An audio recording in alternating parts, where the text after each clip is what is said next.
Hi, this is George. Please leave a message at the tone. Thanks for calling. Shaun, pick up the phone. Cape Verde have pulled out of the game. Don't hop on that plane. Party in the streets and the city's on fire. Hello everyone and welcome to episode number 65 of the New Zealand Builder Nation here on Shaun Does FM with both Cashmere Technical and with the All Whites. And coming up today, we've got a game with both of those teams first up. We are going to pick off where we tried to leave things at the end of last week with the Chatham Cup final where we take on Eastern Suburbs. And off the back of that, going to play one of our friendlies in the upcoming international window against one of Guinea or Cape Verde. So if you're looking forward to those two games coming up in today's episode, then do remember to go down below, leave a thumbs up on the video, and if you haven't done so already and are enjoying the series here on the channel, also consider hitting that subscribe button and turning that notification bell on as well. It is greatly appreciated. But at the end of last week, we played the semi-final in this Chatham Cup against Lower Hutt and also took on Hamilton Wanderers in an early game in the championship phase of the National League. So if you missed that one, I'll leave a link to it over in the top right corner. Since then, just played the one game, to be fair, quite a difficult one as well, against one of the teams up near the top of that championship phase of the National League, as we took on Western Suburbs, the Central League champions. And despite the fact that this one was away from home, we put out pretty much a full rotation for this game, considering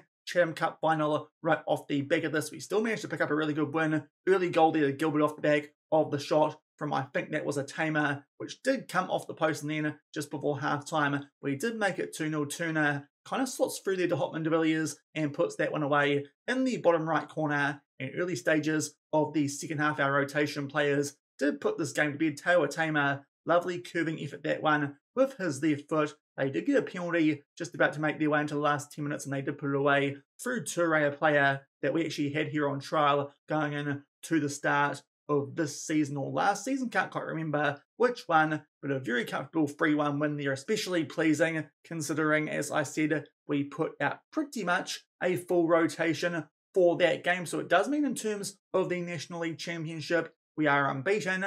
So are Auckland City. So again, early stages does look like might be in for a Cashmere Tech Auckland City final here in New Zealand, but that will not be the case in the Chatham Cup because we're taking on Eastern Suburbs, who, to be fair, are quite high up there with 2 wins and a draw from their first 3 games in that championship phase of the National League. The draw did come against the Northern League winners in Manurewa. They've beaten Hamilton Wanderers and also Wellington Olympics. To be fair, probably taken on some stronger teams than we have so far in the championship phase of the National League. Interesting players in their team. They've got Matthew Garbutt, the former All White, who these days is on the outer.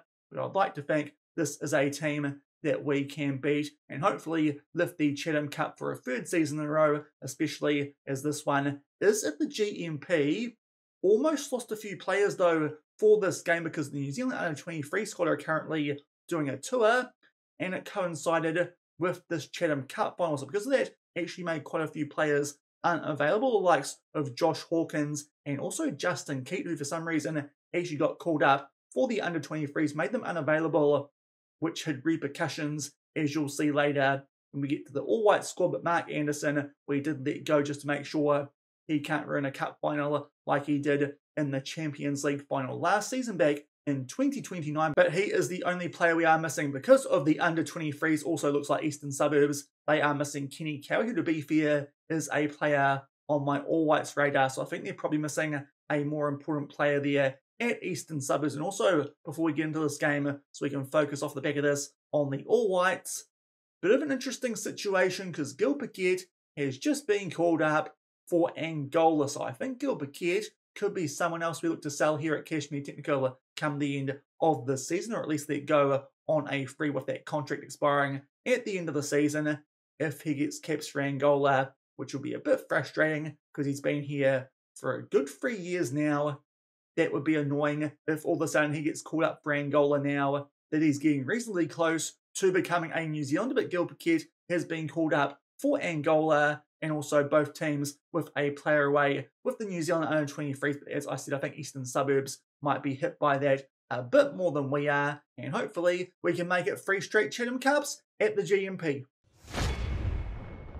And here are the team sheets for this season's Chatham Cup final here in 2030 as we go searching for, I think this would be our 4th trophy this season. We're going with the 4-2-3-1, best 11, Paquette still over Justin Keat coming back from that injury. There are Eastern Suburbs also playing a 4-2-3-1, as I said, Matty Garbett, probably the most notable name in that team, albeit as a defensive midfielder, which is a bit weird, but hopefully this will be our 3rd straight Chatham Cup. And it's only taken 6 minutes here for the first highlight, but it does look like it might be in favour of the away team, albeit I say that, and Smith wins that one back for us there at left back, and we play the ball out there to Gil Paquette. Now Victor Ross starts to creep his way into the opposition half, and now we play the ball out there to Louis Enrique down our right-hand side. Tries to square that one for someone, but unfortunately Ojlango will clear that one away, and there might actually be a chance here for Eastern Suburbs on the counter-attack, albeit Tsukamoto does win that one back. Some good short passing chance here for Gil Paquette, but unfortunately just puts that one past the left-hand post, and it does remain 0-0 early. But short off the back of that, there is a corner. Surprisingly, Janssen is taking these because Smith, very good from set-piece delivery at the end of last week. But now we are back on the attack there through Ahmed Shusha and Al Ghazali with a tap, and it's been a hot start from us in this final at the GMP, and thankfully going to get some bank for that as we make it 1-0. Nice and early, they clear that corner there, but Shusha in a ton of space makes his way inside the box, and Al Ghazali with a simple tap in and a good start as we make it 1-0. Albeit very short left back of that opening goal. Now we are down the other end here for a free kick to Eastern Suburbs, but thankfully too much on that one, and Josh Hawkins can claim it. Hopefully not too upset about the fact we pulled him out of the New Zealand under-23 squad, but to be fair, I think the Chatham Cup final a bit more important, especially with the money that we do get from this tournament, considering the financial situation here at Cashmere Tech. But again, we're on the attack, looking like we might be on here early, and Paquette gets inside the box with the ball, just holds things up there. Enrique plays it back to Paquette, cuts inside, picks out Lorenzo Janssen, who will put that one home. It is a very hot start for us here at the GMP, and hopefully already going a long way to making it 3 straight Chatham Cups here at Cashmere Tech. 2-0 up after only 10 minutes. Gil Paquette back to Enrique, gets it back, and then Janssen, who to be fair didn't have too much space here, but beats Knowles at his near post to give us a 2-0 lead. And the action continues early in this game. Again, looks like we might be on the attack here with a thrown inside of the final third. Enrique tries to play that one into the mix, but this time Ojlango, I think that is, does head that one away. It might be a chance here for Eastern Suburbs on the counter-attack, but as I say, that Stroud loose touch, and we get that one back down our right-hand side. Play it out there through Hawkins to Duty Radom. Now Smith down that left-hand side to Shusha, back to Radom, and now Janssen out to Shusha. Good short passing and playing with this higher tempo. It does seem to be working a bit better than the vertical tiki-taka did here at Cashmere Technical, especially in these big games. Touch wood, to be fair, this is actually the first one we've probably played with this Gegenpress since we switched to it before the FIFA World Cup with the Whites. Enrique plays that one into the mix. So looking for Al Ghazali, got brought down, but it falls to Ahmed Shusha. It doesn't prove costly. That makes it 3-0, and we're on fire early here at the GMP. I think now that's pretty close to all our front three scoring goals. Janssen, Shusha, and Al Ghazali. I say front three, front four, because we've also got Paquette, who has been setting a couple of these up. But a really good start for us here. 3-0 up inside 15 minutes. And just going past the 20-minute mark, our next highlight in this game, so to be fair, been a bit of an 8-minute lull off the back of that opening spell of highlights where we have taken a 3-0 lead. But yet again, looks like here we might be on the attack. Janssen on the ball, plays out to Shusha these days, looking to get Gil Paquette a goal. So all our front four have got goals. Nice one over the top there, and it falls to Shusha. Squares that one nicely for Gil Paquette, and he's onside. There it is. All our front four now do have goals, and we are tearing Eastern Suburbs here, a new one in this Chatham Cup final. They look absolutely second rate at the moment, and Dirty Radom, nice ball over there. Not too sure who headed it down. Looks like it might be Smith, but in the end it's Shusha who picks up the assist, tapping that for Gil Paquette, and we're 4-0 up and not even halfway through the first half. So I think we've already put this one to bed. Unfortunately, it might not be the most entertaining game, but it does mean we're going to get some money into the club, and we pick up this Chatham Cup for the 3rd year in a row, provided not going to bottle things and blow a 4-goal lead, which would take some doing. But yet again, on the attack shortly off the back of that 4th goal, and yet again try and get something going here down our left-hand side. Smith squares that one looking for Al Ghazali. To be fair, good block that from Raj, I think it was, according to the commentary. So that time Eastern Suburbs actually doing some defensive work, but now a corner where unfortunately can't quite link up there with that player on the edge of the box. Garbett will look to get Eastern Suburbs here on the counter-attack, but that ball far too deep, and Enrique can tidy things up before we advance a bit further for a front. Lots of action early in this game as we hold this 4-0 lead. Johnson picks out Enrique down our right-hand side, goes far post there looking for Shusha, gets headed away, but Smith now on the edge of the box, squares that one for Al Ghazali, and we are pumping Eastern Suburbs. That makes it 5-0. Apparently Knowles there beaten too easily as near post, and also a Drango apparently some average work from the centre backs defensively. Eastern Suburbs here getting torn to shreds. Smith will pick up an assist, and Al Ghazali on a hat-trick. 5-0 up, only 25 minutes in. And only a few minutes off the back of that fifth goal, again we've got a highlight here of thrown inside of the final third. This could get very one-sided very quickly if that's not already the case. Dirty Radon there with a shot. It comes off the woodwork and eventually finds its way back to Knowles, but so far complete one-way traffic. 5-0 up and still an hour left. And just before half-time, we get one more highlight in this first half. To be fair, been quite a while now since the last one, and it's actually Eastern Suburbs here who are on the attack through a corner, but it's headed away there through Victor Ross, albeit Salabu does win the race to that ball, and a shot there comes off the woodworks. Eastern Suburbs just no luck here in this first half. They finally get a chance, and it comes off the woodwork, but that is a very dominant first half. The XG 4.3, and to be fair, we are slightly overperforming that. Some really good chances that we are creating here. Just thinking we could potentially take some players off going into this second half, considering this game's pretty much already won, and we've got some players who could use a break. I think we might bring on Justin Keat for the second half. I was going to think about taking off Louis Enrique, but of course the under-20 rule can't do that, so we'll give Keat some game time in the second half as we hold a 5-0 lead. And just shy of the hour mark, we get the first highlight here of the second half. Eastern Suburbs no doubt looking for lots of goals in the second half, but probably a case of too little too late here. They're about cooked in this game. That was the case early on, especially if they give the ball away to Justin Keat of all players, even though he's not quite at full fitness, but he'll pick up the assist, and Mohamed Al Ghazali will complete a hat-trick. That makes it 6-0. This is a very one-sided Chatham Cup final.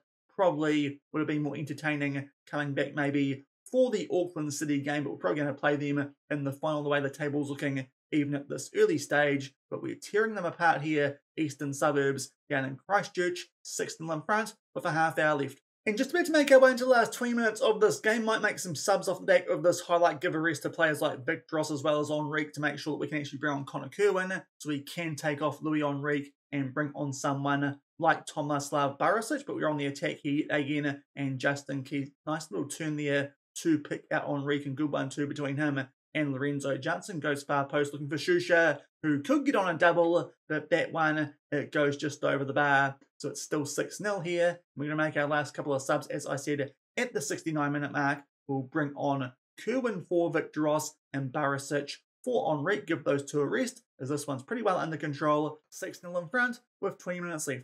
And just getting through the last couple of stages of this game now, a highlight with 10 minutes left and we're on the attack. There's a push there on Siller, it looked like. Interesting to see here that this has been stopped, and the referee pulls out a red card. Apparently an elbow, so that's what's happened there. A red card to Eastern Suburbs to just make things worse in this game. Off the back of that, we've got a corner. This could actually blow out to a rugby scoreline, but unfortunately that header does just go over the bar. Off the back of that, may as well go attacking, because why not? A couple of players are now dropping down to red hearts, but that was complete domination in the Chatham Cup final. Looks like the Gegenpress is going to do perfectly fine for us here in finals at Cashmere Technical.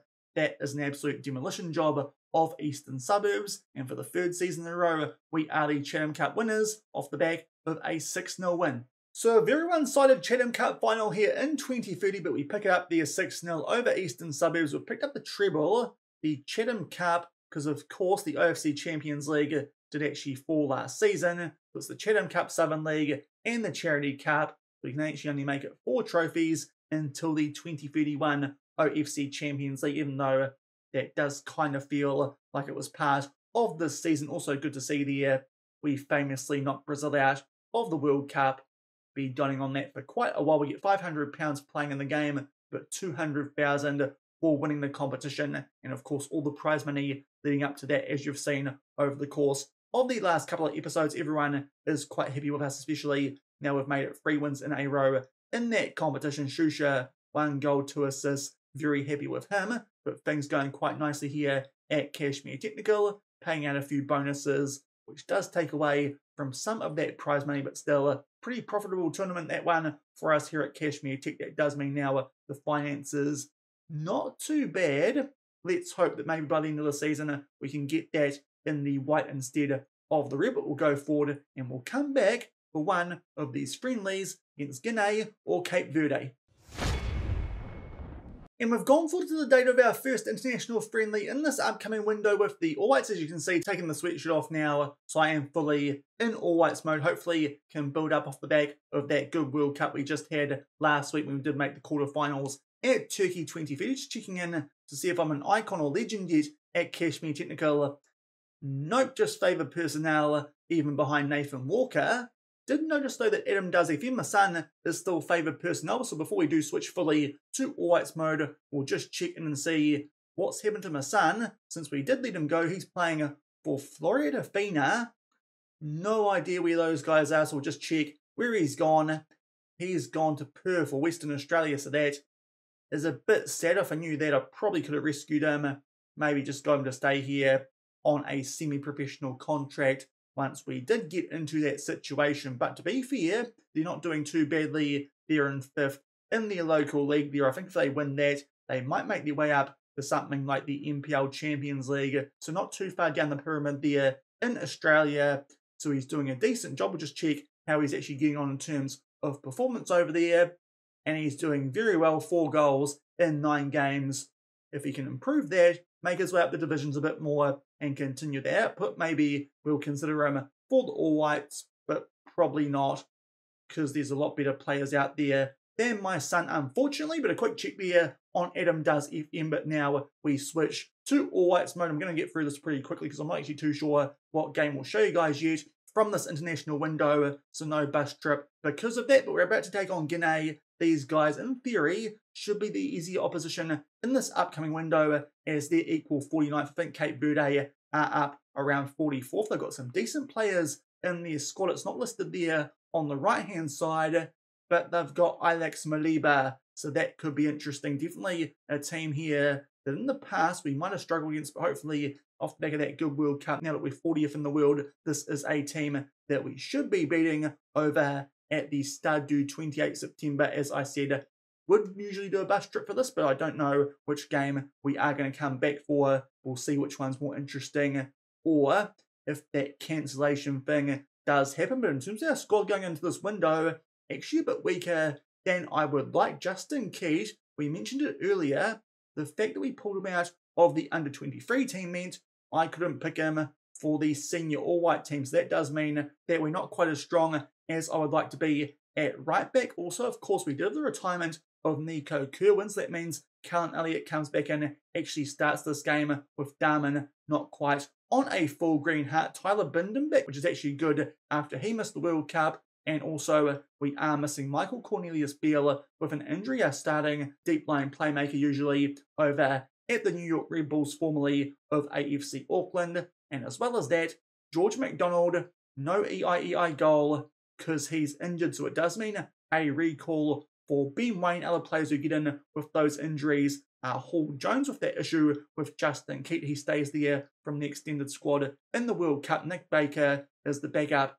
to Marko Stamanic, and it does mean that Finn Sermon drops out of the squad with Tyler Binden being recalled. So that's what's happened in terms of selections off the back of that World Cup, where we did have a slightly bigger squad, but mostly first choice of the players that we do have for this window, considering still a week until we do take on Cape Verde. Just Callan Elliott over Darman because of that not quite full green heart, but hopefully we can pick up a win here and maybe move up the rankings a little bit more.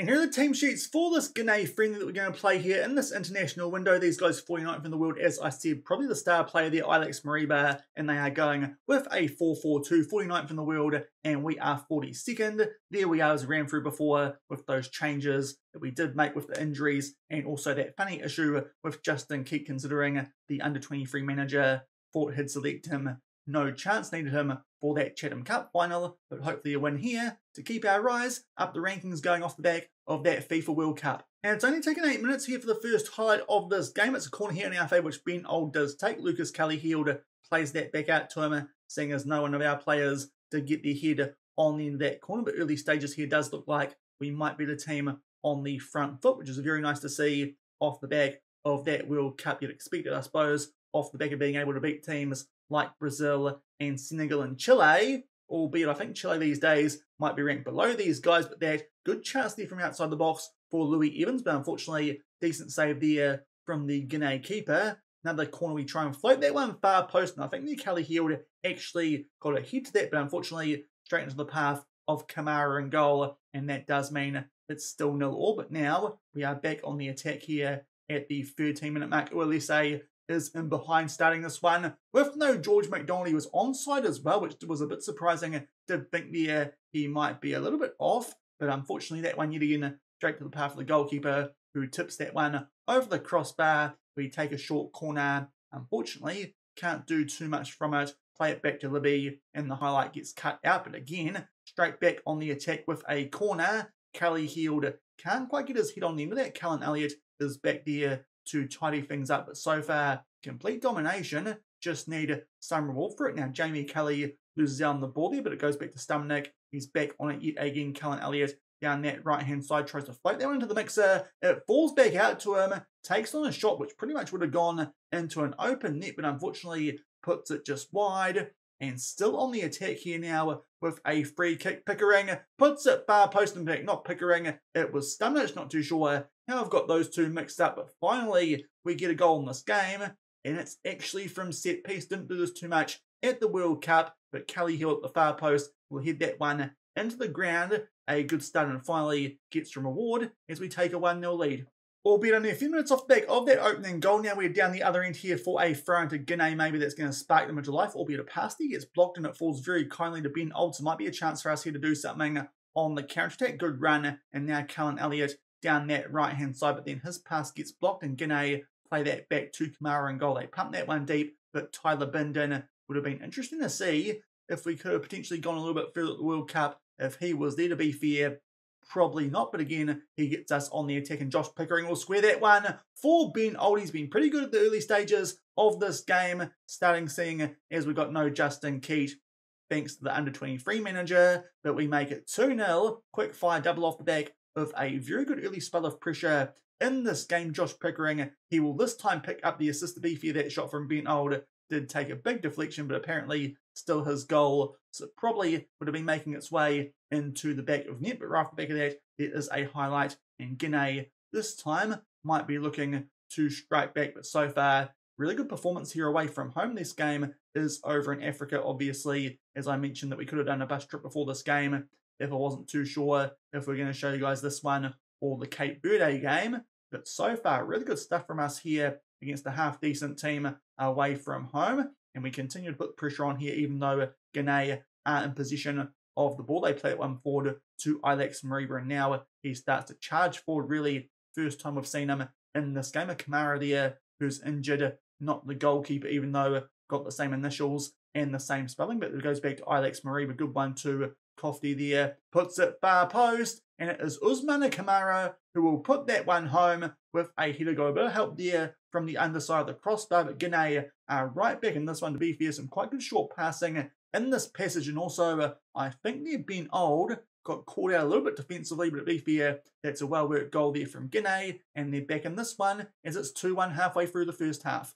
And just going past the half-hour mark for the next highlight in this game, it's a goal kick to Guinea, so Yeti might be on the front foot here in this game off the back of that goal, which Guinea did get back, and now Ben Old, who's been pretty good so far, as a goal, makes his way down that right-hand side, plays that back to Louis Evans. It goes back in there to Ben Old. That's an absolute screaming effort, that one. Curves it into the bottom left corner. That makes it 3-1, and we've got our buffer goal back, and that is very nice indeed at the moment. Looking quite comfortable here against a pretty decent team in terms of the world rankings. Usually can be a bit leaky and just struggle to touch against these teams up until that previous World Cup. Maybe that's given us a nice boost of confidence, making our way up to 42nd in the world. We're 3-1 up with 10 minutes left in the first half. And it looks like that will do it for the first half of this game over in Guinea. That was a very impressive first half. Pretty dominant, a little bit annoying that Guinea did score with one of their few attacks, but very happy to have a 3-1 lead, double to Ben Old, and also that goal from set piece to Cully Heald. 3-1, everyone out there doing pretty well as well, so no subs needed just yet, even though we do have 6s a week until our next game, so we can afford to leave these guys out there for a little bit, and hopefully they can continue to put the pressure on and make sure that we pick up a win. And it's taken about 20 minutes of the second half, but eventually got the first highlight of it here. It's a throw-in, but albeit this time deep inside of our own half. Callan Elliott tries to make his way down that right-hand side. Good pass there to Cully. Goes to Uelese. Rather fortunately does keep hold of the ball, even though he did kind of get double-teamed there, and then plays a nice pass out there to Josh Pickering. Starts to cut inside. Will unleash a absolute thunderbolt, that one, into the top right corner. I say thunderbolt, maybe not quite, but the placement on that one is superb. Josh Pickering with a wonderful individual goal. He got that ball closer to halfway, then to the goal that cut inside. For some reason, no one picks him up, and that is a wonderful strike that from the Chicago Fireman, and that should be game over as we take a 4-1 lead.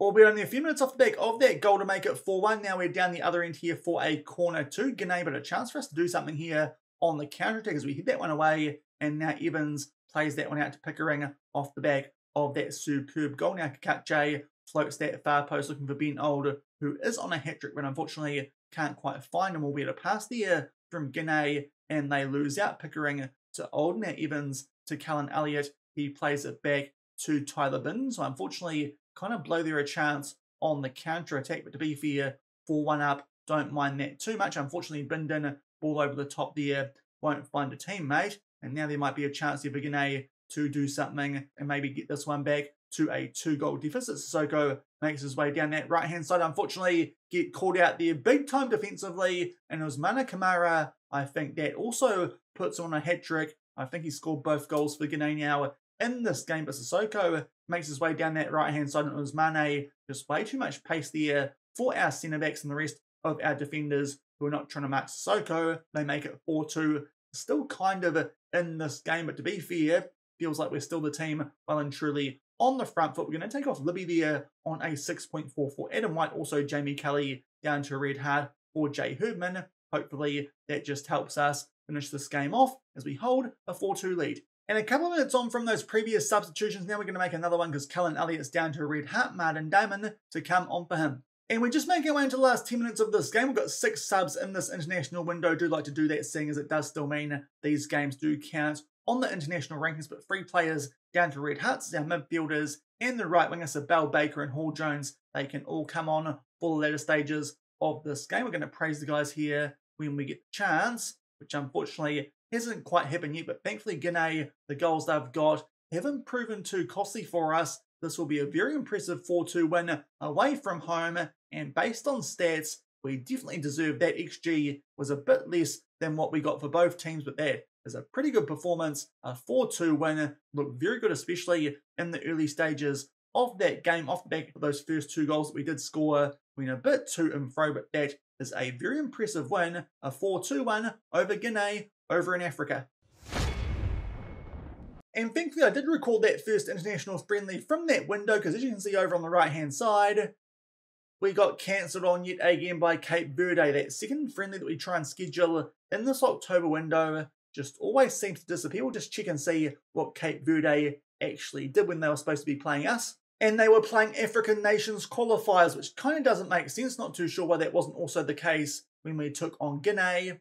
But yeah, they drew of Kenya, thankfully didn't pick up a win, but that's the reason we did not take on Cape Verde. A bit annoying, because actually would have backed ourselves to beat those guys a bit higher up the world rankings off the back of that quite impressive performance over Guinea. But to be fair, if this game would have taken place, not too sure if we would have showed you guys all that game, but we do pick up a win in the international window. A little bit frustrating. We didn't end up playing 2 games, but we have still made our way up the world rankings off the back of that window. Despite playing just the one game, we go up to 40th in the world. So keep improving here with the All Whites in the world rankings. Hopefully can keep that up going into the 2034 World Cup. And also, hopefully that might mean we might make our way up to pot 3 as well for the draw for the next World Cup. I think we've got a window coming up in a month or so's time as well. Maybe start to schedule some friendlies against some half-decent teams. In fact, we might even try and do that now, seeing as that most recent friendly did get cancelled. Got 2 friendlies we can do here in November. We'll try and get them at home, do the 6 from 12 subs, because as you can see, that still counts towards the world rankings. Any more than that, and it does not count. We'll just see who we can get to New Zealand. We could play South Korea. They're not too far above us and weren't too great at that last World Cup. That could be an interesting one to come back for at some stage. And also, we can play Australia. We're going to do, that'll be the Soccer Ashes. It's a real trophy, even though it hasn't been played for that much recently. So I think we might do that at some stage during the course of the rest of this week, because that could be a very interesting couple of games for the All Whites in New Zealand. Hopefully those teams, they will accept those proposals, just go forward and see if they do. Indeed, that is the case. So we've got South Korea and Australia coming up in an upcoming international window, but I think next time we'll come back and do something with Cashmere Technical. Just make sure we actually make our way into the final of the National League. We've got some interesting games coming up off the back of Auckland City. Might come back around early November, or maybe Manurewa or Wellington Olympic. We could actually do something and double up a Cashmere Tech game with one of those interesting friendlies that we do have coming up with the All Whites in November. But that will do it for today's episode. We pick up the Chatham Cup very comfortably over Eastern Suburbs and also go up to 40th in the world off the back of a 4-2 win over Guinea with the All Whites. If you enjoyed that episode, then do remember to go down below, leave a thumbs up on the video, and if you haven't done so already and are enjoying the series here on the channel, also consider hitting that subscribe button and turning that notification bell on as well. Until the next time I see you, as I said, probably might do a Cashmere Tech game and maybe sneak in that South Korea friendly, which we do have coming up in November. Until then, thank you very much for watching, keep on keeping on, and I'll see you then. Cheers.